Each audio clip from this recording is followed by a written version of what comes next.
Good morning, ladies and gentlemen, and welcome to another episode of PLA with myself, Nick, and Bruno. We've got two questions for Nick today. Both are related around the CPA, so we're going to rope them into one.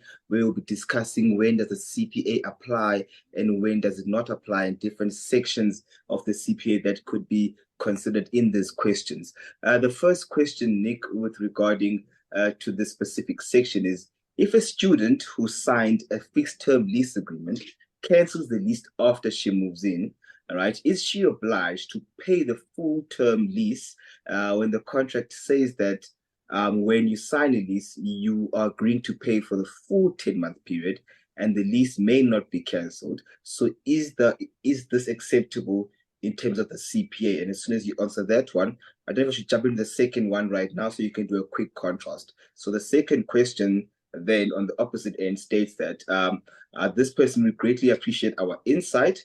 And then approximately they state that 4 years ago, they allowed a friend and his son to move into a separate room in their home where they stayed with, where he stayed with his son, and they had an informal agreement with minimal rent. Unfortunately, over time, the friendship and the tenancy sort of deteriorated after certain relationship breakdowns, right? And then they've now provided them with a 1 month notice to vacate the premises. Given the strained relationships and potential for non-compliance with that move-out date, they're a bit concerned as to what are their rights in terms of protecting themselves as the homeowner, and any legal steps that they can take in terms of the eviction process should the other tenants not move out on the due date. So, Nick?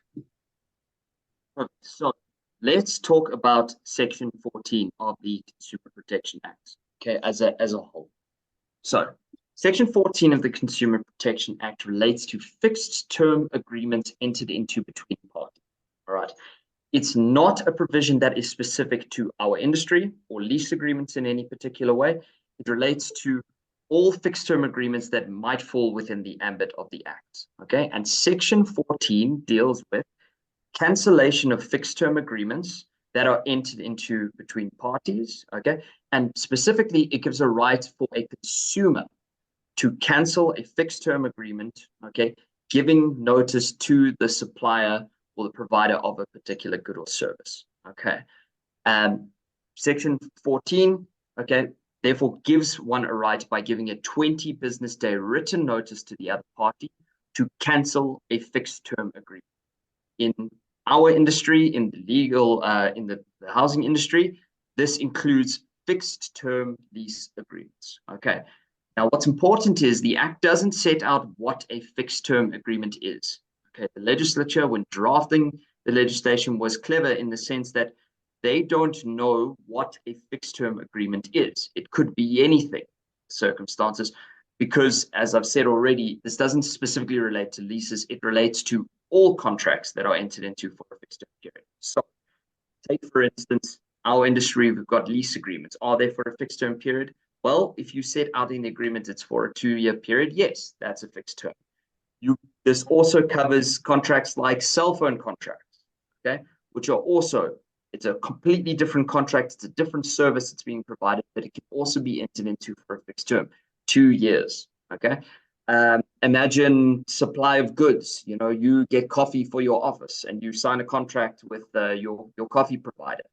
Again, it can be entered into for a fixed term period, i.e. in that contract, you are setting out a specific period for which that service or good is being provided to one another.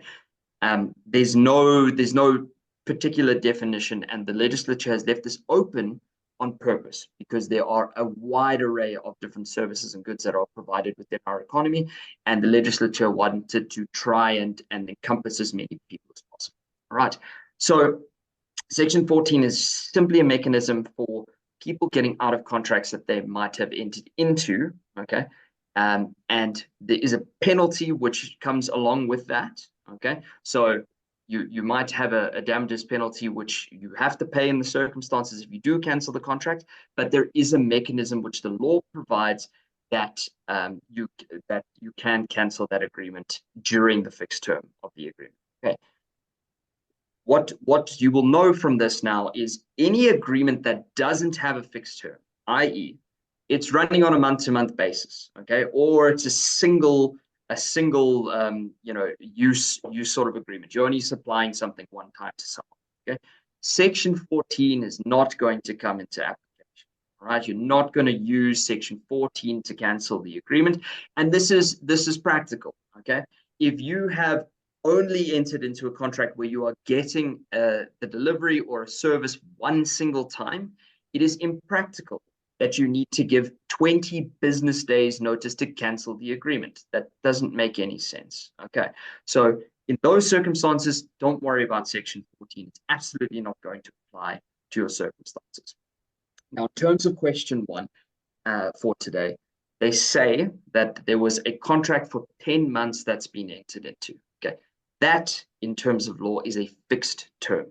So you can already see from what I've mentioned earlier that you need to start looking at the CPA to see whether Section 14 is actually going to apply to that particular transaction, but it seems that they will.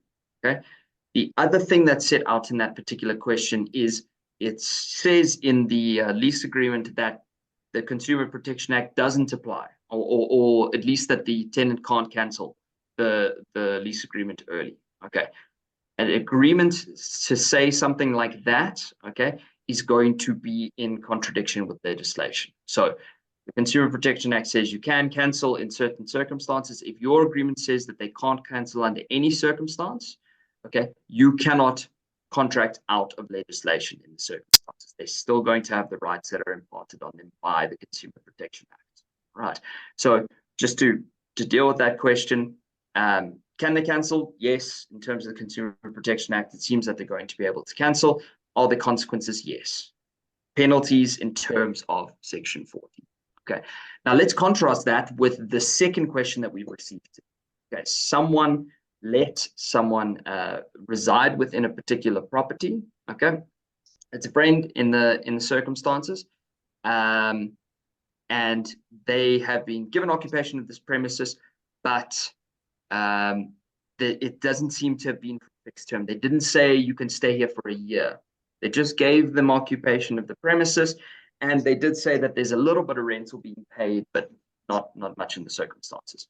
So what we have here is a fundamentally different sort of agreement. Because it's not for a fixed term, okay, you can already see that Section 14 of the Consumer Protection Act is not going to apply to this particular relationship. Okay, it's running at best, from what I can tell from the facts of the case, it's running on a periodical basis, i.e., it's running month to month, depending on the rental, when the rental is due to be paid. I'm assuming that it's a monthly rental of some kind. Okay, but the point is that Section 14 is absolutely not going to apply to the circumstances because there's no fixed term agreement. All right, and this is the massive distinction that you must have in your mind when it comes to, does Section 14 apply to my particular transaction, and therefore can they give a 20 business days notice to cancel that particular agreement. Remember, this isn't exhaustive of the ability for one to cancel a lease agreement. So in the second question, they've said they gave a month's notice for them to vacate. Absolutely perfect, sounds right. Okay, there are other ways that agreements can come to an end, breach, termination, etc. But for the purposes of Section 14 and understanding Section 14 a bit better, look for your fixed term agreement. That's the first thing that you need to determine before you can do other inquiries on cancellation, termination. Even, Section 14 doesn't apply to every single transaction. There is an exclusion in Section 14.1 between transactions between juristic entities. So if you've got two companies that are entering into contracts together, it might be that Section 14 doesn't apply at all, regardless of whether this is a fixed term transaction or a periodical transaction. Okay, but for the purposes of distinguishing what you're dealing with in the circumstances, look for whether an agreement is fixed term in the circumstances.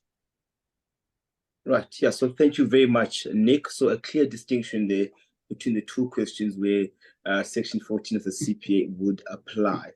Thank you once more, Nick, for making that clarification for us.